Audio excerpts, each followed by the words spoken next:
को ही Reynolds disease कहते हैं। सेकेंडरी रेनॉल्ड्स फेनोमेनन हो सकता है, प्राइमरी रेनॉल्ड्स फेनोमेनन हो सकता है। प्राइमरी रेनॉल्ड्स फेनोमेनन को ही रेनॉल्ड्स डिजीज़ कहते हैं। तो प्राइमरी रेनॉल्ड्स फेनोमेनन या फिर रेनॉल्ड्स डिजीज़, इसमें क्या होता है, विमेन में होता है बेसिकली रशियन यंग वुमन, याद रख लो। It is young women commonly upper limb more involve, और western countries in white skin people तो यंग रशियन वुमेन, ठीक है, उसे याद कर लो। Cold climate is possibly a precipitating factor. Raynaud as a bilateral episodic digital ischaemia of the upper limb, तो दोनों साइड में, हाथों में, बायलैटरल इस्कीमिया मतलब आर्टरी जा रहे हैं यहाँ पे, तो यहाँ पे क्या हो रहा है, प्राइमरी रेनॉल्ड्स फेनोमेनन हो रहा है, ठीक है। अब आते हैं दूसरा क्रेस्ट सिंड्रोम और फिर सेकेंडरी रेनॉल्ड्स फेनोमेनन। तो सेकेंडरी रेनॉल्ड्स फेनोमेनन का कॉजेज क्या होगा, सर्वाइकल रिब, अथीरोस्क्लेरोसिस और एसएलई, ठीक है। कार्पल टनल सिंड्रोम भी हो सकता है। ये सेकेंडरी रेनॉल्ड्स फेनोमेनन है। प्राइमरी रेनॉल्ड्स फेनोमेनन का कॉज क्या है, बेसिकली बायलैटरल, दोनों हाथों में, डिजिटल मतलब उंगलियों में इस्कीमिया, इसको कहते हैं। इसका दो तरीका ट्रिगर हो सकता है, कोल्ड और इमोशंस। तो जब भी ये होता है तो यहाँ पे इस्कीमिया ऑफ द अपर लिम होता है।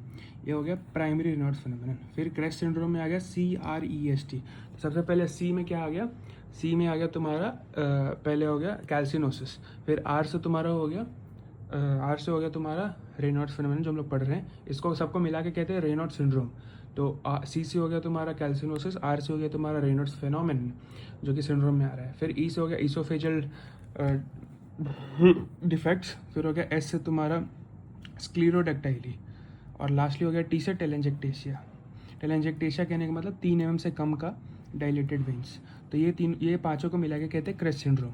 तो primary Raynaud phenomenon, CREST syndrome और secondary Raynaud phenomenon. Primary Raynaud phenomenon को ही रेनॉल्ड डिजीज़ कहते हैं। तो वाइट रशियन वुमेन याद कर लो, अर्ली 20s में, उसको होगा बायलैटरल डिजिटल इस्कीमिया होगा on the stress and cold. Seen in western countries, women, young women, upper limb more involve than lower limb, उंगलियों के टिप्स पे होता है बेसिकली।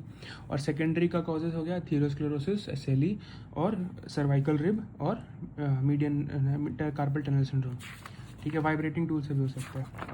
अब आता है इसका पैथोफिजियोलॉजी। तो पैथोफिजियोलॉजी में 3 स्टेप होता है, सिनकोप, एस्फिक्सिया और recovery. Syncope basically artery constriction होता है और फिर पैलर डेवलप होता है।